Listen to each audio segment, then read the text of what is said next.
There's so many stories to choose from. I don't know who you would most like to hear about. The most dramatic story is toward the end of the first book, Your Soul's Plan. There's a chapter on accidents, which are not really accidents. And one of the stories in that chapter is a woman who's blown up in a bomb explosion. And we work with a medium who has the ability to hear the conversations we had with each other in the pre-birth planning sessions. So she goes into this woman's pre-birth planning session, and we could actually hear the conversation she had with the soul who eventually planted the bomb. And they're talking about this. She's agreeing to be at the effects of the bomb. And the reason she wants to have this seemingly horrible experience is because she wanted to be a great healer in this lifetime. And she knew before she came into body that if she could heal herself from the devastating effects of that bomb explosion, she could then take all of that wisdom and knowledge about healing and turn it outward in service to others. And that's exactly what she did. Her recovery took 2 years and 10 reconstructive surgeries. But when it was over, she went back to school. She got a PhD in speech language pathology, set up a private practice, and at this point in her career has healed literally thousands of people. What makes her story so amazing is the level of suffering she went through, and then how she used an awareness of her pre-birth plan to forgive and actually get to a place of gratitude. So when that bomb exploded, the flames scorched her entire body from head to toe. 2 fingers were severed, both eardrums were ruptured. When she got to the hospital, doctors actually had to hold magnets over her eyeballs to extract the shrapnel from the pipe. So we're talking here about a level of suffering that's almost unimaginable to you and me. Well, during that 2-year period when she was having the 10 reconstructive surgeries, there was a day when she was lying in her hospital bed in a lot of pain. And all of a sudden she heard this voice inside her head talking to her. It was not her own voice. And the voice said, "You planned this." And of course she said, "Why?" And then the voice said, "You knew before you were born that if you could heal yourself from this, you could go on to be a gifted healer." Now, it's not like she got immediately to a place of forgiveness or gratitude or acceptance in that moment. It took a while. It turns out that that voice is one of her guides, and she started to talk to the guide regularly. And over a period of time, as she learned more and more about her pre-birth intentions, she was able to forgive the bomber and then actually get to a place where she was grateful for the experience. And to me, this is one of the most powerful stories I've seen that shows what you can do with an awareness of your pre-birth plan.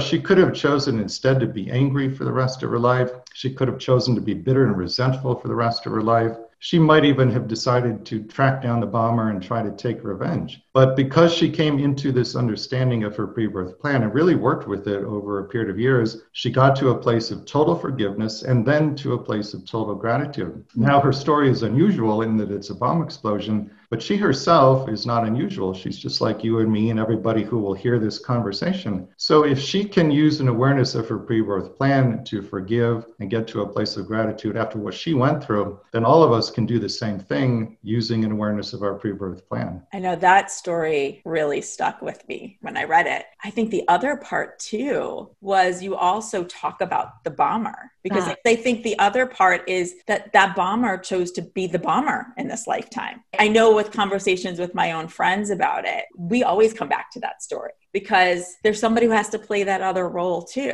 Can you talk a little bit about some of the information that came through about the bomber? Yeah, the bomber apparently had at least one past life in, I believe it was Northern England or Ireland. Something to do with bombings in the past life, was a political activist of some kind. And he never really healed the sort of anger and wounding that led him to use bombs in past life. And so this is something that is very common. What you don't heal in a past life, you often choose to carry back into body energetically in another lifetime, not for the purpose of expressing it, but rather for the purpose of healing it. So the bomber talks about how he's going to carry these unhealed energies back into body. His hope is that he will find a way to heal them, but he knows that if he doesn't find a way to heal them, he's likely to plant at least one other bomb and do the whole thing over again. And so her response to this in the pre-birth planning session is, I'm on board with that, because if you succeed in healing killing yourself and you don't plant the bomb, then there will be something else I build into my life plan, another accident that gives me the same opportunity to become a great healer. And if you do plant the bomb and I'm at the effects of the bomb, then I will work with that again to become a powerful healer. So either way, no matter which direction he goes with it,